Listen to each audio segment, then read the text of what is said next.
क्या आपने कभी सोचा है कि दुनिया के सबसे खतरनाक समंदर के बीच अगर आपके देश के अरबों रुपए और करोड़ों लोगों की जरूरत का सामान फंस जाए तो क्या होगा? सोचिए, चारों तरफ मिसाइलें उड़ रही हैं, दुनिया के सबसे ताकतवर देश आपस में लड़ रहे हैं और उसी बीच आपके देश के 22 बड़े जहाज वहां फंस जाते हैं। अगर ये जहाज समय पर वापस नहीं आए तो देश में पेट्रोल और गैस की भारी कमी हो जाएगी, कीमतें अचानक आसमान छूने लगेंगी और हर तरफ हाहाकार मच जाएगा। लेकिन तभी कुछ ऐसा शानदार होता है जिसने पूरी दुनिया को हैरान कर दिया। इंडिया ने बिना कोई गोली चलाए एक ऐसा मास्टर स्ट्रोक खेला जिसने न सिर्फ उन 22 जहाजों को सुरक्षित बचाया बल्कि दुनिया भर में चल रहे एनर्जी वॉर में इंडिया को सबसे बड़ा विनर भी बना दिया। आखिर फरवरी और मार्च 2026 के उस हॉर्मुज क्राइसिस में ऐसा क्या हुआ था? इंडियन नेवी ने कैसे रातों रात गेम पलट दिया? आइए इस पूरी घटना को समझते हैं। इसी तरह की और रहस्यमयी जानकारी प्राप्त करने के लिए हमारे चैनल ट्रू हिस्ट्री को आज ही सब्सक्राइब करें और बेल आइकॉन को प्रेस करें। सबसे पहले हमें यह समझना होगा कि यह पूरा बवाल शुरू कहां से हुआ और यह हॉर्मुज आखिर है क्या। आप इसे दुनिया के तेल और गैस का सबसे बड़ा मेन गेट समझ सकते हैं। यह मिडिल ईस्ट में ईरान और ओमान के बीच समंदर का एक बहुत ही पतला सा रास्ता है।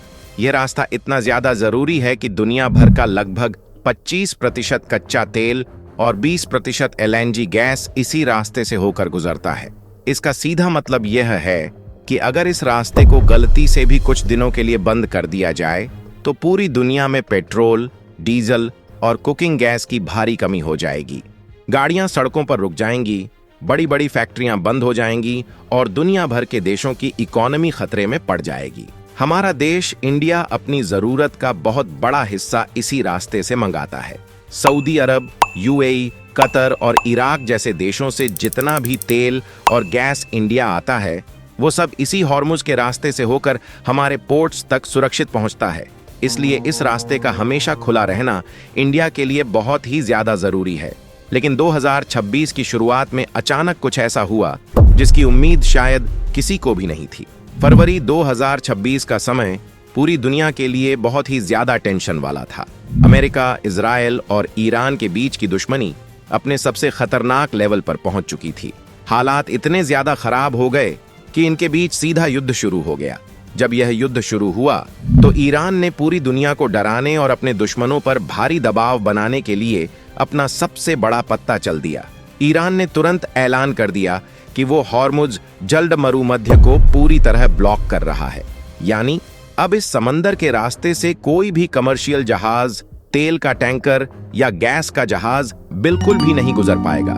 ईरान की नेवी ने अपने हथियार तैनात करके इस रास्ते को पूरी तरह से सील कर दिया। जैसे ही यह बुरी खबर दुनिया में फैली, ग्लोबल मार्केट में तुरंत हड़कंप मच गया। देखते ही देखते पेट्रोल और गैस के दाम रॉकेट की तरह आसमान छूने लगे। पाकिस्तान, श्रीलंका और यूरोप के कई छोटे बड़े देशों में तो पब्लिक के बीच पैनिक फैल गया। आम लोगों को लगा कि अब उन्हें खाना पकाने के लिए गैस बिल्कुल नहीं मिलेगी। लेकिन दुनिया की इस पूरी टेंशन के बीच इंडिया के लिए सबसे बड़ी प्रॉब्लम कुछ और ही थी।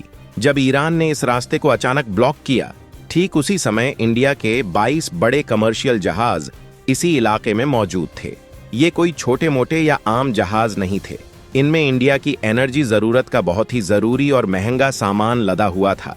न्यूज रिपोर्ट्स के मुताबिक इन 22 जहाजों में करीब 16 लाख टन से ज्यादा कच्चा तेल, 2 लाख टन एलएनजी और 3 लाख टन से ज्यादा एलपीजी मौजूद था। एलपीजी यानी वही गैस जिससे हमारे और आपके घरों में रोज खाना बनता है। अगर ये सभी जहाज वहां फंस जाते या गलती से भी किसी मिसाइल हमले का शिकार हो जाते तो इंडिया में गैस और पेट्रोल की बहुत बड़ी किल्लत हो सकती थी। ये सभी जहाज पूरी तरह से कमर्शियल थे, यानी इनमें अपनी सुरक्षा के लिए कोई भी हथियार नहीं था और ये खुद को बिल्कुल भी बचा नहीं सकते थे। जहाजों के चारों तरफ भयंकर युद्ध का माहौल बना हुआ था। ऐसे में इन 22 जहाजों को वहां से बिना किसी नुकसान के सुरक्षित बाहर निकालना इंडिया के लिए सबसे बड़ा टास्क बन गया था। सरकार बहुत अच्छे से जानती थी कि अगर एक भी जहाज को कुछ भी हुआ तो देश में पैनिक फैल जाएगा और इकोनॉमी को करोड़ों रुपए का भारी नुकसान होगा। अब पूरे देश की नजरें सीधे तौर पर इंडियन नेवी और भारत सरकार के अगले बड़े कदम पर टिकी हुई थीं। खतरे को देखते हुए इंडिया की सरकार ने बिल्कुल भी देरी नहीं की। भारत की शिपिंग मिनिस्ट्री और इंडियन नेवी ने तुरंत एक स्पेशल क्राइसिस मैनेजमेंट ग्रुप बना लिया। इंडियन नेवी, जो हमेशा समंदर में एक्टिव रहती है, उसने अपने सबसे ताकतवर और आधुनिक युद्धपोत तुरंत ओमान की खाड़ी और हॉर्मुज के आसपास तैनात कर दिए। इंडिया ने दुनिया को बता दिया कि वो किसी युद्ध में शामिल नहीं हो रहा, लेकिन अपने जहाजों की सुरक्षा के लिए कुछ भी करेगा। इंडियन नेवी ने ईरान और बाकी देशों के साथ लगातार संपर्क बनाए रखा।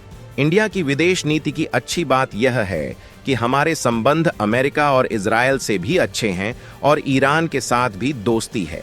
इसी अच्छी और मजबूत दोस्ती का सबसे बड़ा फायदा इंडिया को इस क्राइसिस के दौरान मिला। नेवी के युद्धपोतों ने इन 22 जहाजों को समंदर में एस्कॉर्ट करना शुरू कर दिया।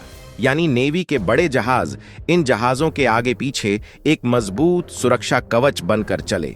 बिना किसी शोर शराबे और बड़े टकराव के नेवी ने इन सभी जहाजों को वॉर जोन से सुरक्षित निकाल लिया।